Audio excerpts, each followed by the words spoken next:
Hello there! In the previous episode, we finished the designing of our game and now it's complete.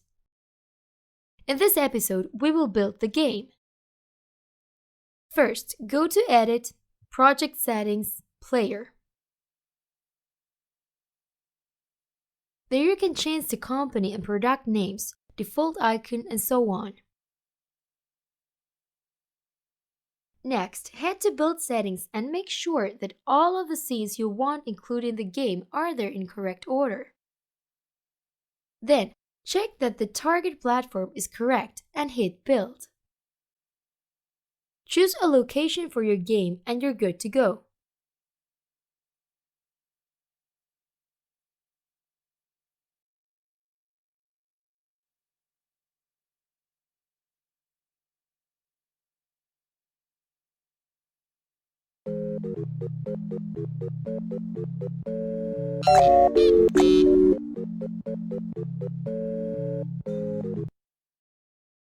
Congratulations!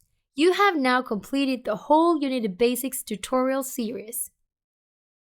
If you are interested to learn further, Nitamani School has more to discover. But that's all for now. Best of luck!